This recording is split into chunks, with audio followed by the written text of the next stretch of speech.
Hello and good morning to one and all. I am Mohammad Shahnawaz, leader of the Exaheads, and this is my teammate Sharif Mukhtar Abdul.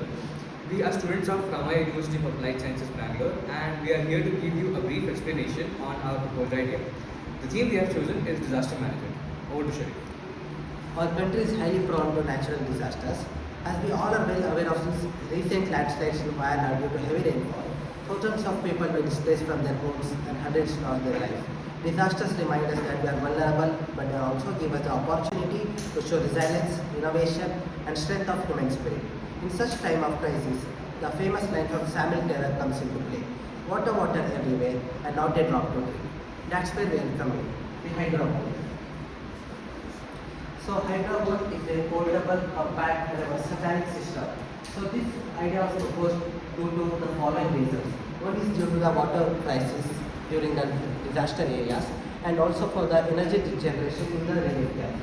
So this system basically consists of two subsystems. One is the water purification system and one more is the energy generation system.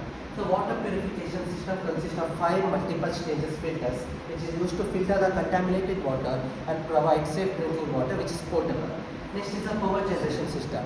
So this power generation system consists of a solar panels and the rechargeable batteries. Combining these two, the power generation is supplied to other components in this device. Next is the energy storage. Energy storage is stored in the rechargeable batteries, which is used for other electrical devices, for cell phones or charging flashlights, or for some other vital electronic devices which are required in the disaster areas. So now coming over to the technical approach. So I'll be explaining the flow chart that we have provided on the right hand side. So first we have got solar panels. These are deployable solar panels that are on the walls of our device. So once these solar panels are deployed, they have a Revolute joint mechanism which can be easily deployed by hand. So once these solar panels are deployed, they start gathering energy from the solar cells in the panel. They start gathering energy and they move it to a solar charge controller. So what a solar charge controller does is, well, the raw energy that we get from the solar panels, it is not exactly ideal to charge the batteries. So this solar charge controller, it takes in the power from the solar panels and gives it to the batteries for ideal charging. And these also display the levels of battery and the load case. The solar charge controller also displays the level of batteries and the load that is being used by the system. So next up we have the batteries. What the batteries do? Well, the basic function that batteries do, they charge using the solar energy and they store it for further use. So we have used lithium iron phosphate batteries because they are much lightweight, so we have batteries. For batteries we have used lithium iron phosphate batteries. These batteries are lightweight in nature and have cycles efficiency that goes up to 2000 to 4000 cycles. So they have a very long life. Next up we have an inverter. So we are using a 50 watt inverter that converts 12 volt DC into 220 volt 50 hertz single phase AC current. So we are using an inverter because a few of our devices that are required in our model are powered by AC current. So like the water pump and UVC light, they require AC current to operate. So that's the reason for integrating the inverter.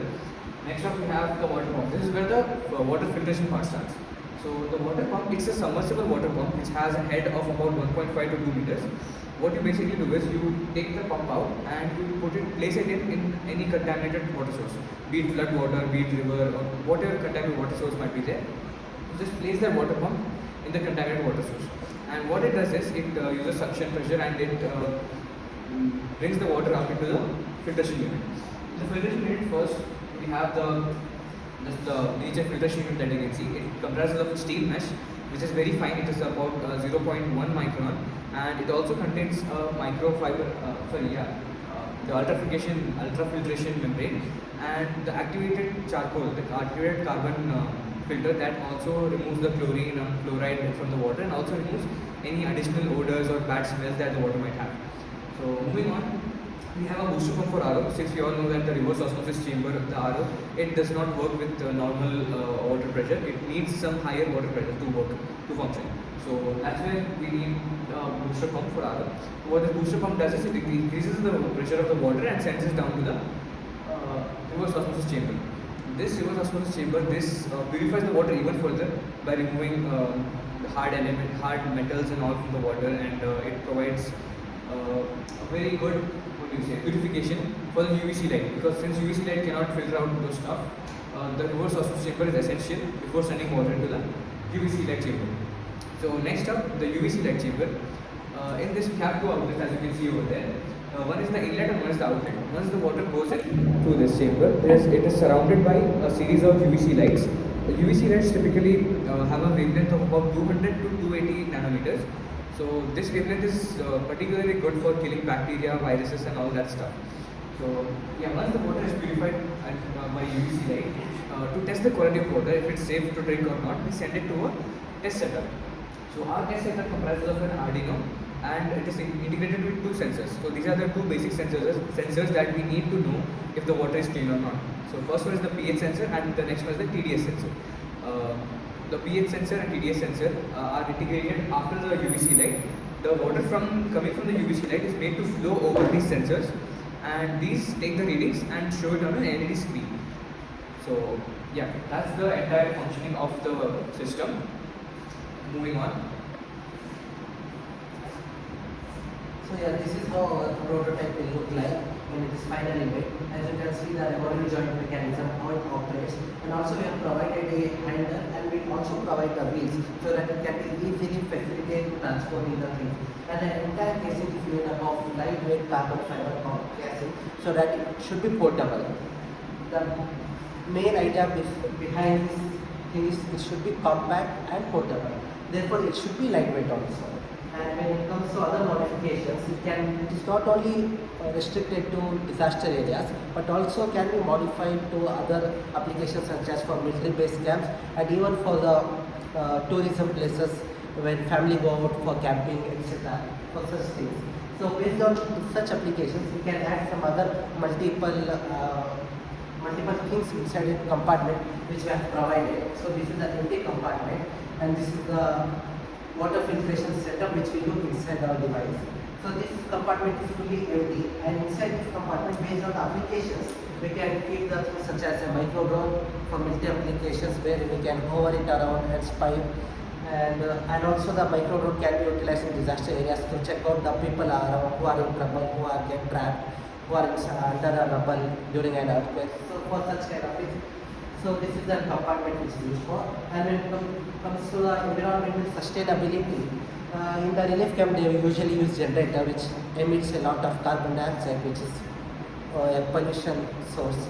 So instead of that, we have used the solar panel, which is a renewable, sustainable energy and also eco-friendly.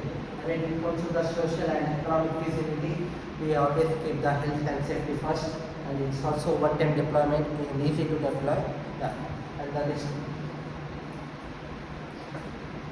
Well, here we have the impact and benefits, but there's not much to explain. This is basically you can read it to understand it. Let me come to the cost.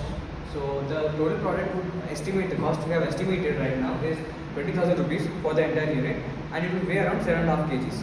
So considering the services that we are providing, energy generation and energy storage and water filtration, so 7.5 kgs seems a reasonable weight for that. Yeah, so next up we have research and references. These are few of the papers that we read and referred to for making our PPT. Thank you, we hope you like our presentation, and we've added a few other videos ahead after this. Hope you like it.